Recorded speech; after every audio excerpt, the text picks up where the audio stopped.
Hi, everyone. My name is Stacey Connaughton. I'm a professor in the Brian Lamb School of Communication and the director of the Purdue Policy Research Institute at Purdue University, USA. I'm delighted to welcome you to this special session of the 2022 Global Listening Festival, organized by the Global Listening Center. This interactive interview session is entitled Higher Education and Quality, Listening to Many Voices. I am pleased to introduce our two distinguished participants.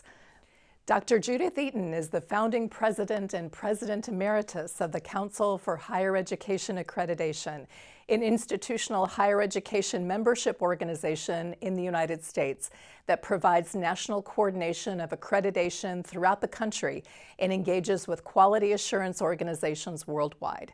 Dr. Eaton has authored numerous books and articles on higher education and accreditation-related topics and addresses accreditation and quality assurance at conferences and meetings in the United States and internationally.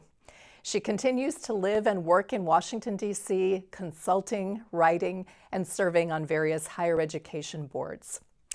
Following her service as Secretary General of the Association of Universities of Yugoslavia, Stamenka Uvalić-Trumbić began a 20-year career in UNESCO, working in its European Center for Higher Education in Bucharest, before moving to Paris to lead its global work on higher education reform, innovation, and quality assurance as head of higher education. She has facilitated numerous international collaborative projects, such as the Lisbon Recognition Convention, the UNESCO OECD Guidelines for Quality Provision in Cross-Border Higher Education, and the UNESCO World Bank Capacity Building for Quality Assurance Initiative. She served as Executive Secretary to the 2009 World Conference on Higher Education. And she continues to live and work in Paris, France, as an independent expert for higher education globally. I am delighted to turn the conversation over to our two distinguished panelists.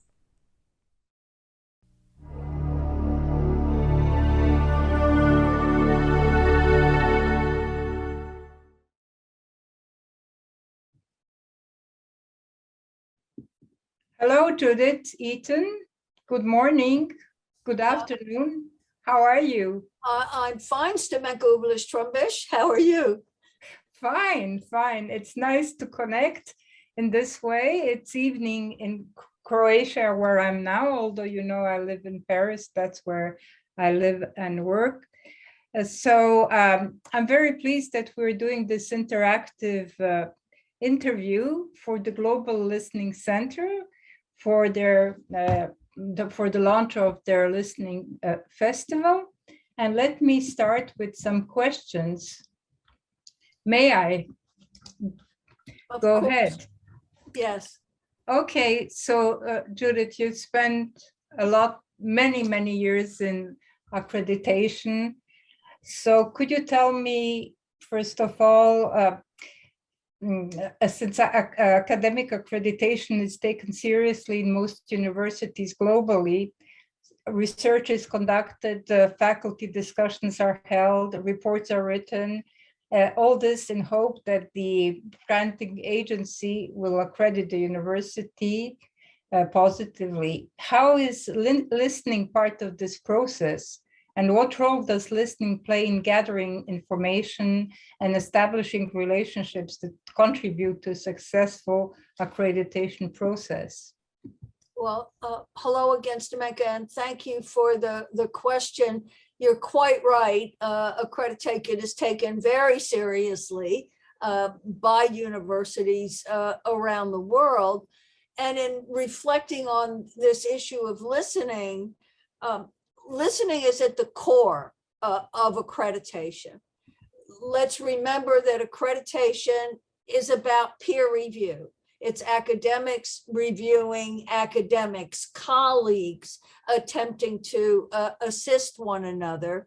And that makes listening a responsibility not only for the university, say, under review or the program, but also for the accreditation staff and the peer reviewers. And the peer reviewers are professors, are academic administrators. Now, how do you carry out that listening responsibility?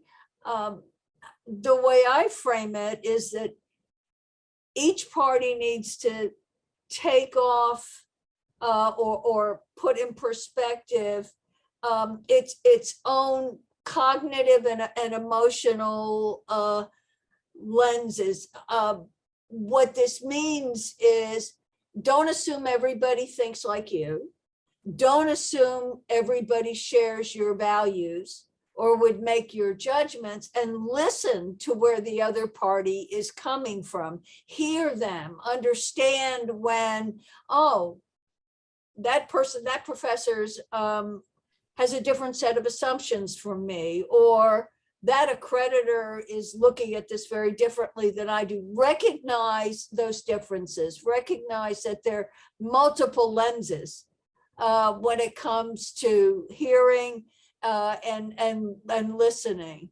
And again, both parties need to do the same thing. I mean, above all, what it comes down to is we need non-judgmental listening from all parties. If you can't have that, you're not going to have successful accreditation. You may get through a visit, if you will, but that doesn't mean the job that needs to be done. And accreditation's about quality assurance and quality improvement, with the emphasis on enhancement and making education better. And it's going to be very hard to achieve that without that non-judgmental listening. The quality judgments about quality aren't going to happen until both parties realize they've really heard one another. And I can't stress that too much. That makes a lot of sense. And I think what you underlined as not being judgmental is very important in listening. So that's part of the being objective and not judgmental. Now, if I may go to my second question, one could say that in small developing countries or rural or regional communities where there's just one university, all these stakeholders stand to gain or lose a lot based on how well their university contributes to positive transformation of the human, social, and economic conditions of the country or their own community. Who do you, as an academic accreditor,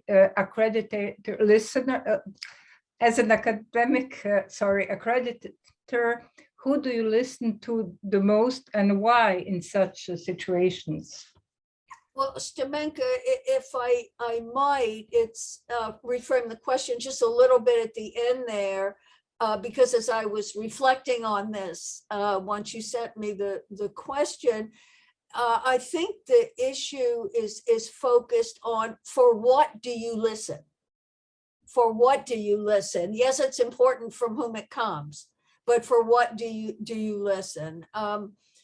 And the reason I say that is, if you're in a situation where you're the only university, or it's a smaller or developing countries, or it's an area where any region where there's only a single university, the stakes, as you're indicating, are very, very high, and all judgments have a powerful impact. You can go into a great big university, one of many in an area, and okay, there's a problem with one program. They can manage that. But when you're dealing with a single source of educational opportunity and achievement, it becomes even more serious. It really is a unique environment when it comes to the internal programming of the university, and to the end critical about the external support to the university. So I would be listening for how does the university community, the campus, the faculty, the students, how they, and then how the community at large, who's providing the financial support, who's providing the physical infrastructure for the university, who's providing political support, especially these days, politics are a really big part of higher education life. I would be listening for what does each value the most? What is each most concerned about? Both the university itself and the community at large. And then another thing that is vital to listen for non-judgmentally is what would be the consequences if accreditation were removed for either part or all of the university? Could the university continue to fulfill its mission and serve the community? Would the community withdraw its economic and political support? So what are the stakes? What are the stakes given the result of a perhaps negative or even problematic outcome of an accreditation visit? And that's not to say you don't keep the standards of the accreditor. You must do that. But you have to work even harder to hear about the things that will improve the university. That is absolutely critical. And again, accreditation's there to make things better. It's not there to tear things down. So I'm kind of combining my point about the ways of listening from the first question, Stamenka, and then focusing it on the issues that I think would be so vital when it comes to a university that is serving a particular area without a lot of company, if you will. Thank you very much, Judith. This was a very interesting perspective, and I enjoyed listening to your reply. Now, let me come to the last question. Of course, academic institutions, higher education institutions are in fear of accreditation. They're anxious about the outcome and whether they will get accredited or not. So there is anxiety there. How can listening play a role in managing this fear of seeking accreditation? And what recommendations do you have for institutions to use listening skills to lead to a successful accreditation? You know, you're making a really important point. I mean, as you know, I've spent many years in accreditation, and I see so much fear of it that I personally think is unwarranted. And why are the fears unwarranted? Because universities make assumptions that they don't need to make about how powerless they are, how little influence they have with regard to the accreditor's scrutiny of the university. And I'm not downplaying, yes, universities make consequential decisions, especially if it's removal of accreditation. But look around the world, the extent to which the percentage, the number of institutions, universities that lose accreditation is incredibly small, incredibly small. It is a rare occurrence. Again, the issue comes down to working together to make things better. But so many times I've seen university people running around just utterly intimidated. And I keep saying to them, please don't be intimidated, work with the accreditor. But to take this specifically to listening, again, both parties need to focus on non-evaluative, non-judgmental listening. Universities need to reflect on why they're uncomfortable. What are they hearing from the accreditor where there's fear, and maybe raise that in a constructive way. So that the accreditor hears it and the accreditor can maybe modify how it's approaching the universities. And they need to hold each other accountable for that non-evaluative listening, and they need to hold each other accountable. But especially universities need to do more to hold accreditors accountable for accuracy and thoroughness. I mean, unfortunately, I've seen situations where an accrediting team, and again, it's us, we're holding up a mirror to ourselves, it's faculty, but they'll make judgments based on limited information or even inaccurate information. And sometimes the universities feel intimidated. I better not push back against the accreditor, but they need to in an appropriate and a professional way. I really think, and this is an opinion I hold, that there are things we can do to mitigate fear. Listening communication is part of it, and that this tendency that universities have to give accreditors what I think is too much deference really doesn't work to anybody's benefit.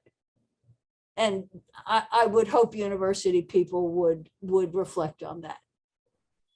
Well, Judith, thank you for this reply, which is actually based on your extensive experience in accreditation, because you've spent some 25 years or almost as president of the Council of Higher Education Accreditation based in Washington, D.C. in the US. But in addition to playing an important role in the US, your institution had also extensive international cooperation. Would you like to add something about listening from this international perspective? One of the things that I've found, and thank you, Stamenka, for the kind words, is in listening in an international setting, when I'm having to do it, very cognizant all of the time that we may be using the same words, but we don't mean the same things. So I'll ask people more about what they mean. I try to listen even more carefully. I try to watch my own jumping to conclusions. And I don't know whether that would help anybody else, but it's been very important to me because I really want to understand people and I really want to learn from people. Well, thank you. Thank you again. And thank you for sharing your expertise and your experiences in this interview, especially related to listening, because it seems so obvious that listening is important, but one needs to sort of spell it out and explain it a little bit. So thank you for these replies, Judith. So now I get to ask the questions. Yes. All right. Thank you, Stamenka. And by the way, I might just mention in the newsletter, the Global Listening Center newsletter, the quality listening tips, just 10 of them here are really, really valuable for all of us. And if you just say, oh, I know all that, yeah, but we all need to be reminded. We all need to be reminded. And so it's very helpful. But look, I want to, Stamenka, turn to you. In your many years in the international field, Stamenka is so well known, she can go by her first name. I don't know many people in higher education who can do that. And especially as chief of higher education at UNESCO, you have been involved in conversations about higher education and accreditation and quality assurance everywhere, just all over the world. Leadership, Stamenka, has been fundamental to building relationships. For you, I know I've watched you do it over the years. And how did you use your listening skills to secure understanding, to build cooperation, to promote mutual understanding? Just some thoughts about your own experiences with that. Oh, well, yes, preparing for this interview, I asked myself the same question, and then I realized that the essence of being a professional international civil servant, that's what we were called, working for UNESCO, is listening. That without listening, you cannot perform that role, because each of us, once we are hired by UNESCO, we have to sign an oath pledging that we're going to serve the interests of the United Nations and its member states and no other nation.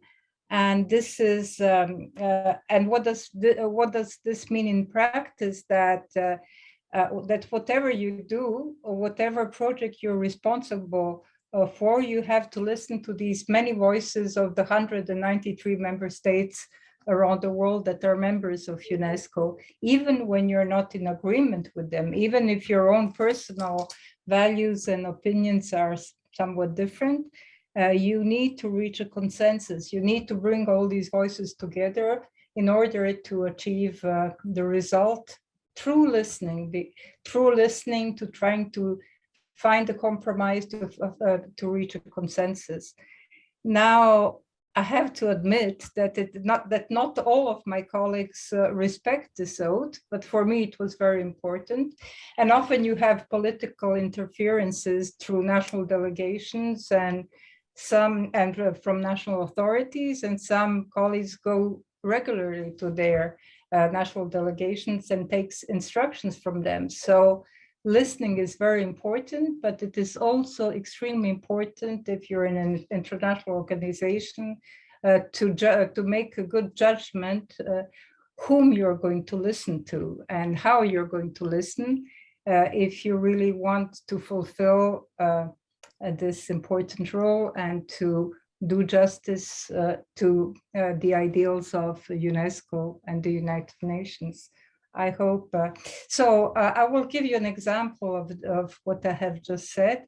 In the 1980s, there was, and its title is a good example, there was a famous report produced by International Commission under the title of Many Voices, One World, towards a new, more just and more efficient world international and communication order. So many voices, we live in one world with many, many voices, so you try to bring them together. It was a commission that was chaired by Sean McBride, who was a Nobel Prize winner for peace. And it had as members famous personalities, journalists from all over the world, among others. And I had the honor of sitting and being an observer on this international commission, among others, people like Gabriel Garcia Marquez, the famous writer from Colombia, who's also a Nobel Prize winner. So it was really, and then these were the 80s, but it is still relevant because these different voices address the issue of the free flow of information and of media, which are still so relevant today. So it's being revisited. And this is what international organizations like UNESCO are about. So I hope I've answered your question. Now, if I could go back to one little piece of what you said, Stamenka, you have to decide to whom to listen. How did you go about that? I mean, you were talking about, on the one hand, they're delegations, on the other hand, they're political leaders, on the other hand, they're higher education experts. You know, how did you go about knowing to whom to listen? Because, you know, a lot of us from time to time are very insistent. We want our point of view to prevail. I'm just curious about that. Yeah, well, you know, it's not always easy. It's not always easy, but somehow I always try to think of UNESCO's constitution and its principles, which were, you know, UNESCO was created right after World War II, and its main mission was to fight wars in the minds of men and women through education, science, communication, etc. And to do it in an objective way in promoting peace and understanding. I mean, these are the principles of the United Nations. So I try to, and mine is a personal story as well, because when I joined UNESCO, I joined it from Yugoslavia, a country that no longer exists. So I really did not, and for me, it was really quite important to be part of this global community that UNESCO represented. It was important for me personally, but it was important for me professionally. And it was difficult for me, and you've been part of these UNESCO meetings where you can never say, I think. but you have to represent UNESCO, and you have to represent to the best of your abilities these different and opposing opinions. That is sometimes not very easy, but then if you achieve an objective, if you achieve what you wanted to get at, it gives you great satisfaction. And I believe that sometimes I did manage. So. Well, I'm really glad I asked you that. I hope you didn't mind. But another topic here. What about the impact of effective and active listening as you've worked on these partnerships and the communication among countries that have very different stages of development? Higher education is radically different in some parts of the world than in other parts, as is quality assurance. Do you have an example, Stamenka, or a case study about how listening helped move a partnership along? And can you share that with us? Okay, yes. Well, there would be several examples, but maybe because I'm talking to you, one comes to mind because you were part of the expert group. It was the development of the guidelines on quality provision in cross-border higher education. Oh, yes. Yes. And you were representing the US higher education community in this expert group. But it was a response to GATT. It was a response to the General Agreement on Trade in Services under the WTO, where higher education and education in general became a tradable service. So UNESCO and OECD decided to join forces and to give an educational response to the trading of higher education and to try to point to the benefits, but also the challenges of such, let's say, trading through cross-border higher education, which was the provision of higher education and learning from one country through the other, to another through different modes, and I will not go into that. Of course, obviously, already having two different organizations with two different goals and missions, like the OECD and UNESCO, and OECD is the Organization for Economic Cooperation and Development, while UNESCO is the UN Agency for Education. It was not easy to bring these different multiple voices together, but also because issues and were quite different, opinions were quite different from more developed countries and at different stages of development, as you phrased it well, and which had different interests, because the great providers or the great exporters of higher education at that time in 2005, when we started drafting these, were Australia, the UK, the US. They were the big exporters, while the receivers or the importers were countries which really needed more educational provision, which were keen to get it. There was a lot of discussions and different opinions. I'm sure you do remember.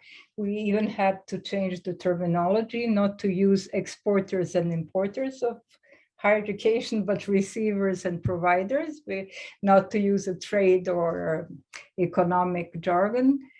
So, but also the issue of cultural diversity, of linguistic diversity, of respect for each other, of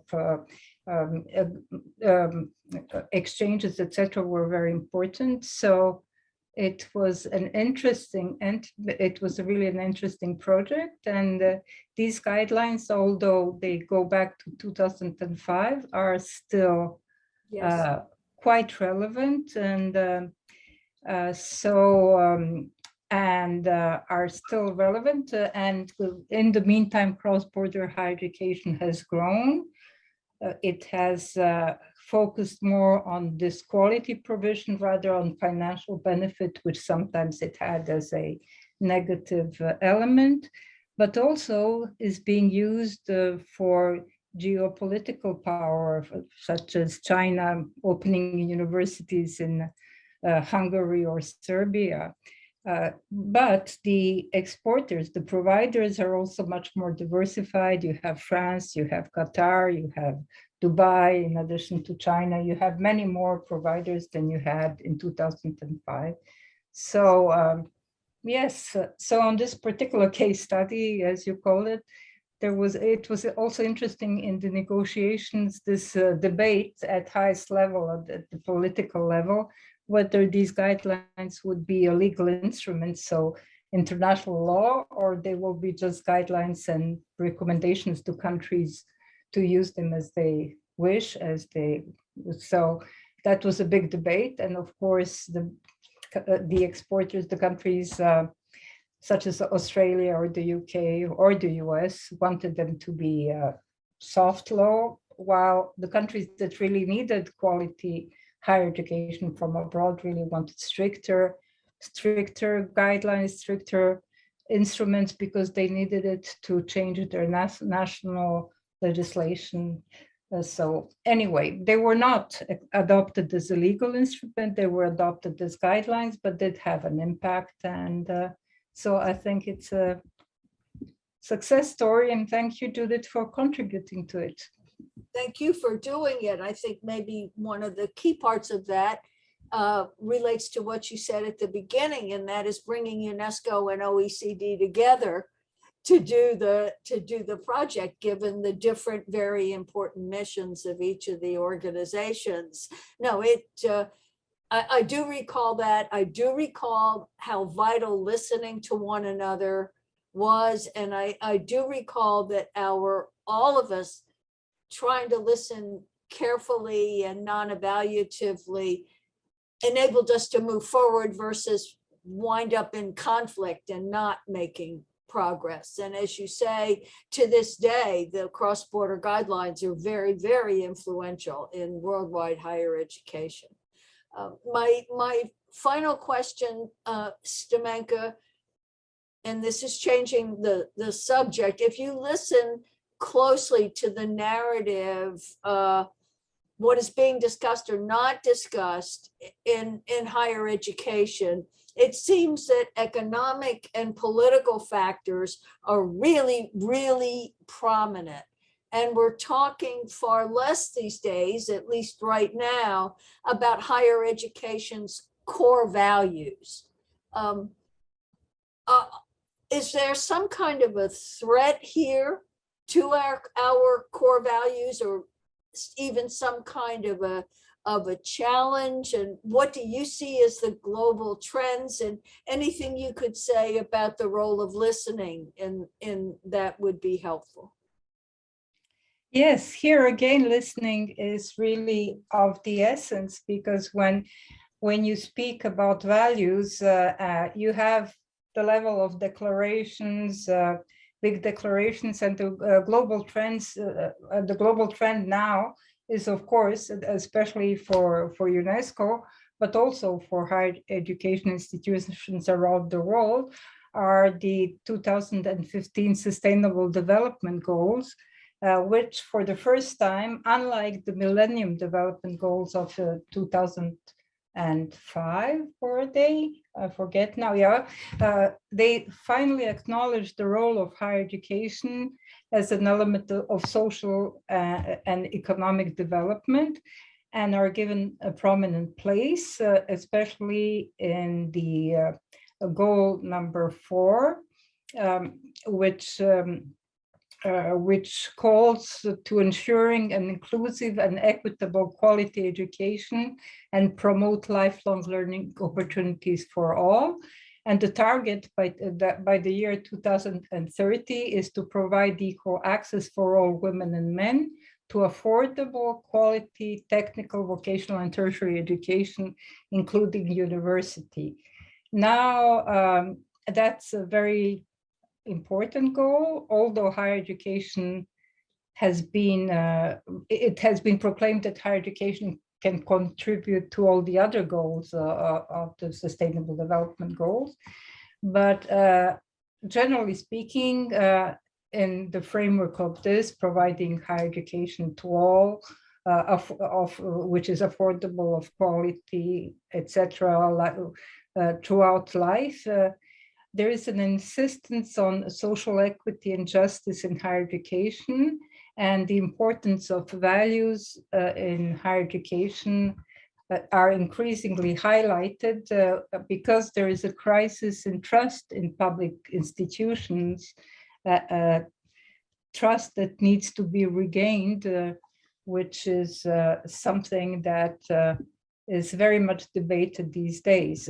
Even the third UNESCO World Conference on Higher Education in Barcelona in Spain, that we both attended, was under this umbrella and underlined this dimension of social responsibility for higher education. And it even mentioned to what extent could quality assurance take into account the social responsibility of universities as an element of quality. But this is at the level of debates, declarations, hopes, etc. Yet we do know that the core values, that the economic and political factors, which are not explicitly expressed, more and more threaten these principles, and it is quite difficult to foresee what the future of higher education is going to be, because we are witnessing a threat to academic freedom and to university autonomy. And as we have also witnessed during the past couple of years, how is higher education going to transform when there is a great pandemic like the one that we've just gone through? Hopefully it's over, or wars, as the latest one in Europe with Russia's aggression on Ukraine. And somehow in this context of the future of higher education, of values, of the core values being revived, it is more important than ever to listen to the other, to be aware about the otherness. It has become more important than ever, and if higher education can fulfill this role, it will remain a driver of development, otherwise it will fail. So I think with that, I will end. Yeah, no, you point out well that the stakes are very, very high in today's environment, not only for various countries, but for higher education and students as well. Thank you, Stamenka, for your insightful replies to the questions, and I'll turn things back to you. Well, I think I need to thank you as well, because I think we've come to the end of our interview. So listening is important. We all need to listen and not be judgmental, as you have said in your presentations. And we both, I think we speak on behalf of both of us, that we wish the Global Listening Center a lot of success in its work, because it has an important role to play in the future and in the present So thank you. And thank you, Global Listening Center, for the opportunity. Thank you. Bye-bye.